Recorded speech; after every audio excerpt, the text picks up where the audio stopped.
Student, তোমরা যারা ক্যালকাটা ইউনিভার্সিটির আন্ডারে ফোর্থ সেমিস্টারের ছাত্রছাত্রী আছো এবং তোমাদের ইতিহাস সাবজেক্টটা মাইনর সাবজেক্ট হিসাবে আছে, তোমাদের জন্য আজকের ক্লাসটা খুবই গুরুত্বপূর্ণ। আজকের ক্লাসে তোমাদের ফোর্থ সেমিস্টার ইতিহাস মাইনরের সিলেবাস এবং 100% কমনযোগ্য সাজেশন নিয়ে আলোচনা করব। এবং এই ফোর্থ সেমিস্টারে তোমরা যারা এমডিসি কোর্সের স্টুডেন্ট আছো এবং তোমরা যারা অনার্স কোর্সের স্টুডেন্ট আছো, তোমাদের মাইনরের সাজেশন আমি আলাদাভাবে তৈরি করে দিয়েছি যাতে তোমরা সর্বাধিক কমন পেতে পারো। তাহলে তোমরা সিলেবাস এবং সাজেশন দেখে নাও। এবার তোমরা বলতে পারো সিলেবাস তো সেম, সাজেশন আলাদা কেন? দেখো, তোমাদের এক বছর পরীক্ষা হয়েছে, অর্থাৎ গতবারে যে পরীক্ষা হয়েছে সেখানে প্রশ্নপত্র দেখে সিলেবাস বিশ্লেষণ করে সাজেশন তৈরি করা হয়েছে। অর্থাৎ তোমরা যারা এমডিসি অর্থাৎ পাস কোর্সের ছাত্রছাত্রী, তোমাদের কোনগুলো গুরুত্বপূর্ণ এবং অনার্সের কোনগুলো গুরুত্বপূর্ণ সেটা আলাদা করে দেওয়া হয়েছে যাতে তোমরা বেশি কমন পেতে পারো। তাহলে আমি স্ক্রিন রেকর্ডের মাধ্যমে সিলেবাস এবং সাজেশন আলোচনা করছি, তোমরা দেখে নাও। প্রথমে তোমরা সাজেশনটা দেখে নাও, তারপর তোমাদের সিলেবাস নিয়ে আলোচনা করব। তোমরা যারা অনার্সের স্টুডেন্ট আছো তোমাদের প্রথম সাজেশনটা আলোচনা করছি, তারপর তোমরা যারা এমডিসি কোর্সের স্টুডেন্ট আছো ইতিহাস সাবজেক্টটা মাইনর সাবজেক্ট হিসাবে আছে তোমাদের সাজেশনটা নিয়ে আলোচনা করব। প্রথমে অনার্সের স্টুডেন্ট যারা তোমরা দেখো 10 এবং 20 নম্বরের জন্য কোন প্রশ্নগুলো তৈরি করবে। প্রথম প্রশ্ন, প্রাচীন গ্রিসে পলিসের বৈশিষ্ট্য আলোচনা করো। পরের প্রশ্ন আছে, প্রাচীন গ্রিসে সমাজ ও অর্থনীতিতে দাসপ্রথা কীভাবে একটি স্বাভাবিক বৈশিষ্ট্যে পরিণত হয়েছিল। পরের প্রশ্ন, স্পার্টার সংবিধানের প্রধান বৈশিষ্ট্যগুলি আলোচনা করো। নেক্সট আছে, নাগরিকদের প্রসঙ্গ বিশেষভাবে উল্লেখ করে স্পার্টার সমাজ ব্যবস্থা সম্পর্কে একটি নিবন্ধ লেখো। নেক্সট, প্রাচীন রোমের দাস ব্যবস্থার ওপর একটি প্রবন্ধ লেখো। নেক্সট, মানুষের বিকাশ ও বিবর্তনের সংক্ষিপ্ত ইতিহাস লেখো। নেক্সট আছে, প্রাচীন গ্রিসের একজন নাট্যকার হিসাবে অ্যারিস্টোফানিস এর মূল্যায়ন করো। নেক্সট, মিশরের প্রাচীন রাজ্যের সাধারণ বৈশিষ্ট্যগুলি কী ছিল।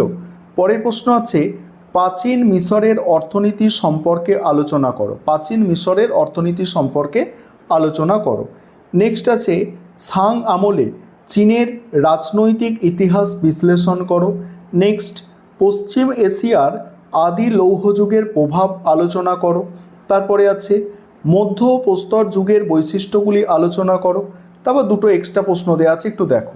এবার 5 নম্বরের প্রশ্নের সাজেশন নিয়ে আলোচনা করব। তার আগে একটা বিষয় বলবো তোমাদের, যে তোমাদের জন্য ফোর্থ সেমিস্টার ইতিহাস মাইনরের আমাদের অনলাইন ক্লাস শুরু হয়ে গিয়েছে।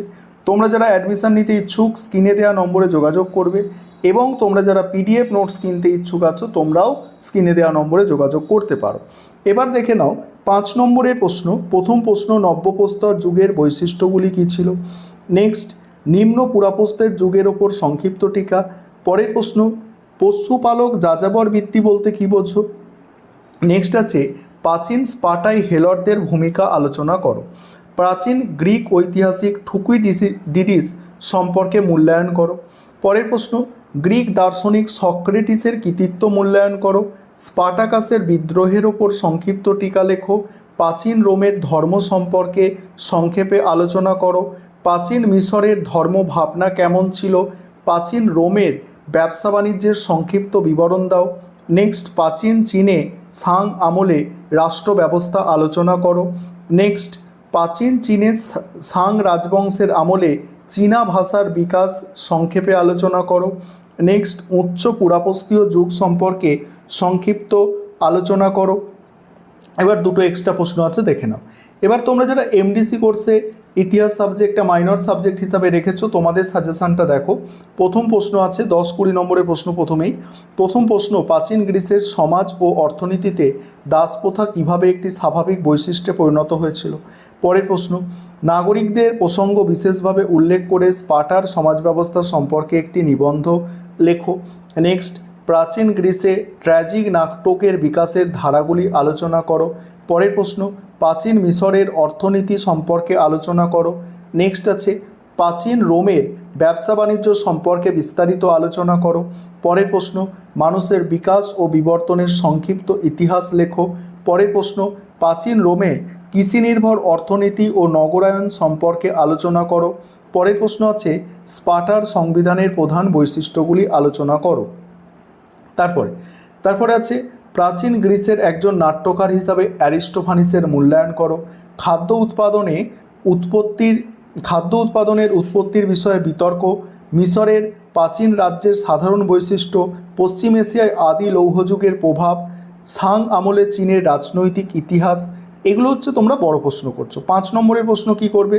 5 নম্বরের প্রশ্ন দেখো, নব্যপ্রস্তর যুগের বৈশিষ্ট্য। প্রাচীন রোমের দাস ব্যবস্থার ওপর টিকা। প্রাচীন মিশরের ধর্ম ভাবনা। এথেনীয় গণতন্ত্রের মূল ভিত্তি। গ্রিক পলিসের প্রধান বৈশিষ্ট্য। পশুপালক যাযাবর ভিত্তি বলতে কী বোঝো? প্রাচীন স্পার্টায় হেলটদের ভূমিকা। প্রাচীন গ্রিক ঐতিহাসিক থুকিডিডিসের সংক্ষিপ্ত মূল্যায়ন। গ্রিক দার্শনিক সক্রেটিসের কৃতিত্ব।